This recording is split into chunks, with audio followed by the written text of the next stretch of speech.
I paid my parents' bills for 3 years while my sister did nothing. When I asked them to babysit my daughter for one night, they laughed. We're not your servants. So I cut them off. Days later, they are crying outside my house. I, 32M, never thought I'd be the type to cut off my family, but here we are. 3 years ago, Dad had his heart attack. I still remember getting that call at work, my hands shaking as I drove to the hospital. Mom was crying in the waiting room, telling me how they couldn't afford the medical bills, how their insurance barely covered anything. Dad looked so fragile in that hospital bed, nothing like the man who taught me to throw a baseball. Without hesitation, I told them I'd handle it. The medical bills, the mortgage when Dad couldn't work for months, the utilities, groceries, everything. My wife wasn't thrilled about the financial strain, but she understood. Family comes first, right?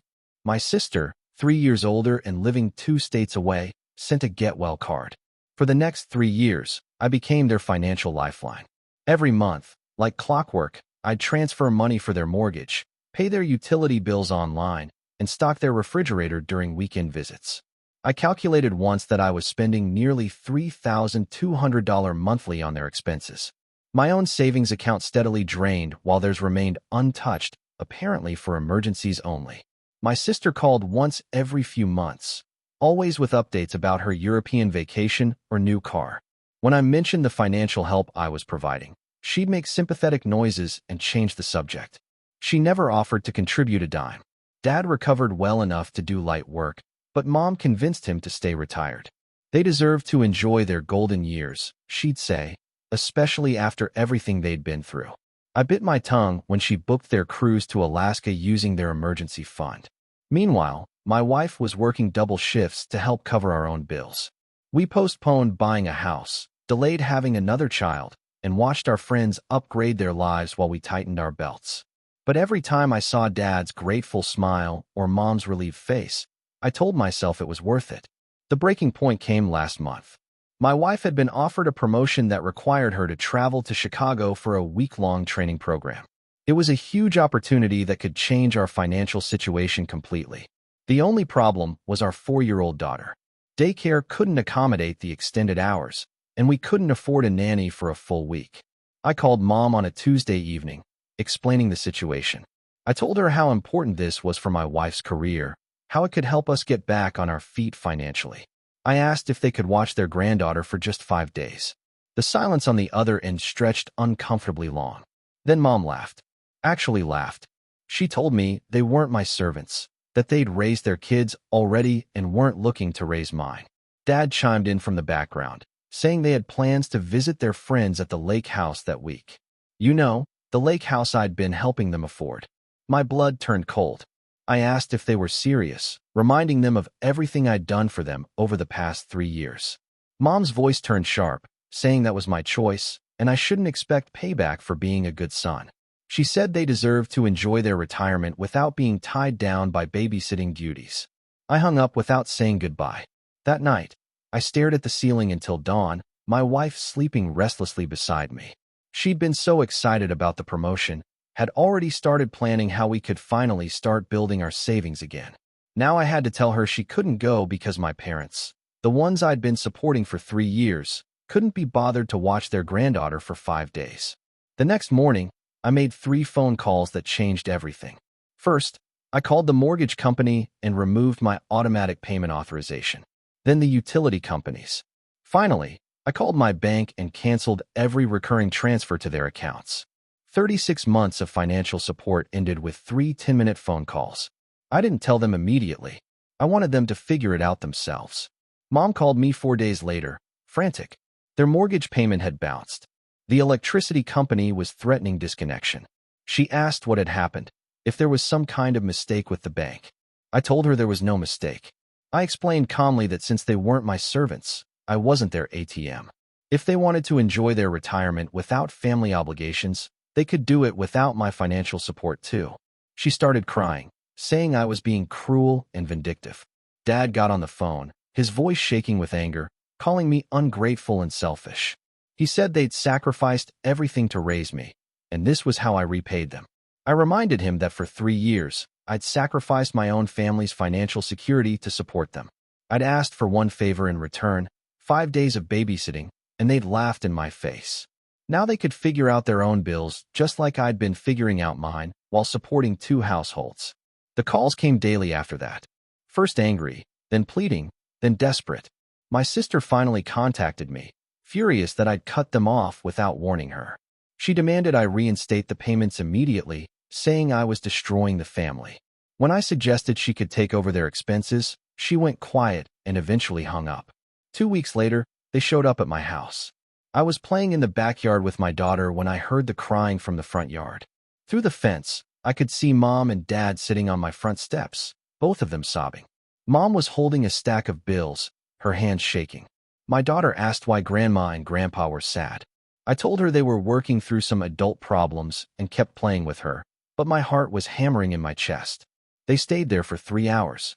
Neighbors started gathering, whispering and pointing. Mrs. Patterson from next door came over to ask if everything was okay. I told her my parents were going through a difficult time, but they'd be leaving soon. Finally, I couldn't ignore them anymore. I walked to the front yard, my daughter's hand in mine.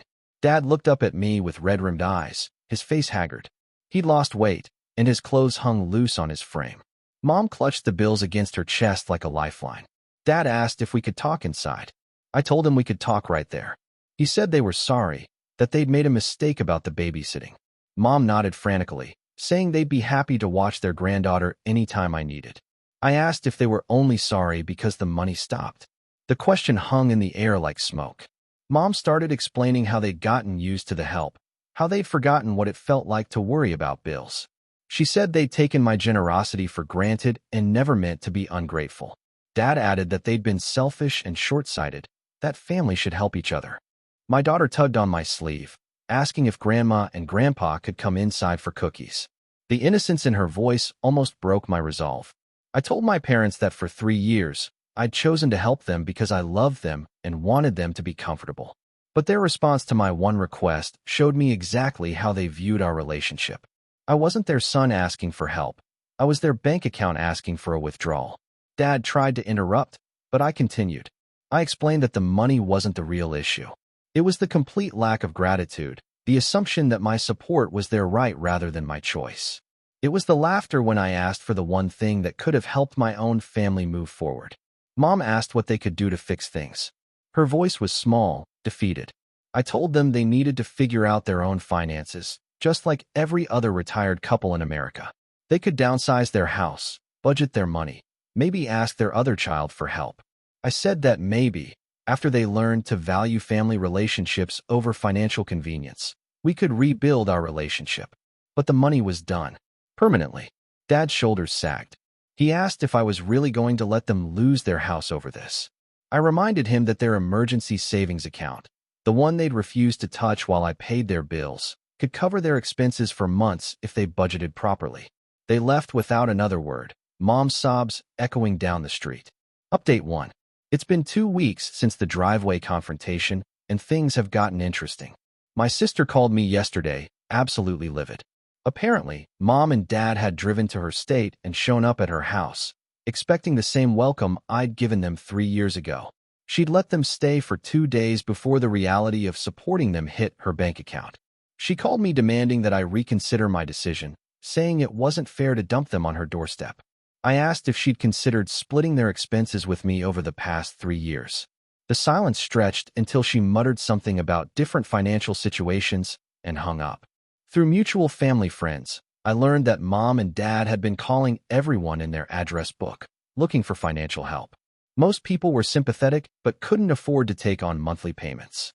A few relatives offered one-time emergency loans, but nothing sustainable. The most surprising call came from my uncle, Dad's brother. He told me he'd been wondering why my parents never seemed worried about money during Dad's recovery. When he learned I'd been covering everything, he actually thanked me.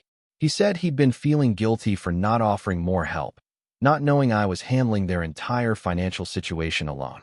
He also mentioned that Dad had been bragging about their upcoming lake house trip just days before calling everyone for money. The irony wasn't lost on either of us. Meanwhile, my wife got her promotion. She completed the training program. My mother-in-law flew in to help with our daughter and received a 40% salary increase. For the first time in 3 years, We're actually building savings again. Yesterday, I drove past my parents' house. There was a for sale sign in the front yard. Part of me felt sad seeing it. That house held a lot of memories, birthday parties, holiday dinners, the room where I recovered from pneumonia when I was 12. But another part of me felt something I hadn't experienced in years: peace. They were finally taking responsibility for their own lives. Update 2. The house sold faster than anyone expected.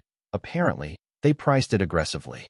Mom called to let me know they'd bought a modest condo about 30 minutes away, something they could afford with Dad's Social Security and their remaining savings. Her voice was different during that call.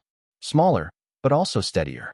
She didn't ask for money or try to guilt me into anything. She just wanted me to know where they'd be living and that they were okay.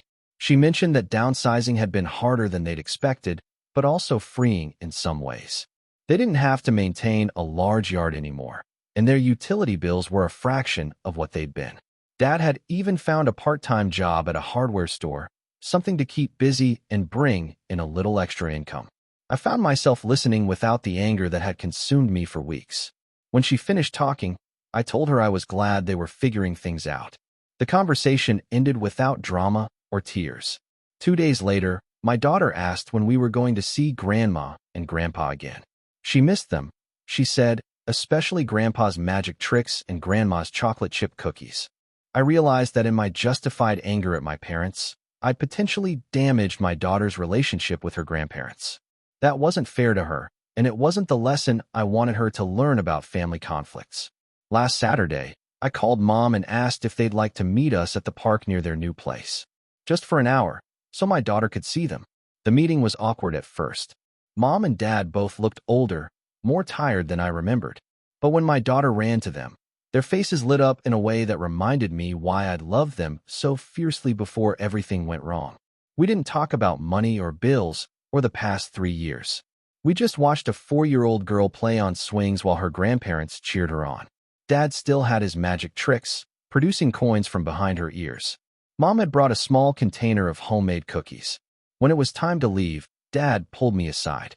He said he'd learned something important during these past weeks, that being a parent meant making sacrifices for your children, not the other way around. He apologized for forgetting that lesson and said he hoped someday I could forgive him for taking advantage of my love. I told him I was proud of how they were handling their new situation. It wasn't forgiveness yet, but it was a start. Update 3. It's been 3 months since I cut off their financial support, and our family dynamic has completely changed for the better. My parents have adapted to their new lifestyle remarkably well. Dad loves his hardware store job and has become the go-to person for elderly customers who need help with home repairs. Mom joined a book club at the local library and volunteers at a food bank twice a week. They both seem more energetic and purposeful than they had in years. We've established new boundaries that work for everyone. I visit them twice a month with my daughter, always planned in advance. They babysit occasionally, not because I demand it, but because they genuinely want to spend time with their granddaughter. The relationship feels balanced now, based on mutual respect rather than financial dependency. The most unexpected development came last month. My sister finally decided to contribute to their support, not because they needed it anymore, but because she felt guilty about her years of absence. She sends them $200 monthly, mostly for extras and occasional dinners out. The amount is small, but the gesture matters. She also started calling them weekly and visited last month for the first time in 2 years. Apparently, seeing them struggle made her realize she'd been taking their independence for granted just as much as I had been taking their gratitude for granted. My own family is thriving. My wife's career advancement led to an even better opportunity at a competing company. We finally bought our first house. Nothing fancy, but it's ours. We're planning to have another child next year, something we couldn't have considered when we were supporting 2 households. The biggest change is in my relationship with my parents. Without the monthly financial transactions, our conversations focus on actual life events. They ask about my work, my wife's projects, our daughter's preschool adventures. I share my problems and successes without feeling like I'm talking to people who only see me as a source of income. Last week, Dad tried to slip me a $20 bill when I helped him move a new dresser into their bedroom. When I tried to refuse it, he insisted, saying he wanted to pay me for my time like he would any other handyman. The role reversal was jarring, but somehow healing. I've learned that sometimes the most loving thing you can do for family is to stop enabling them. My parents are happier, more independent, and more grateful for what they have.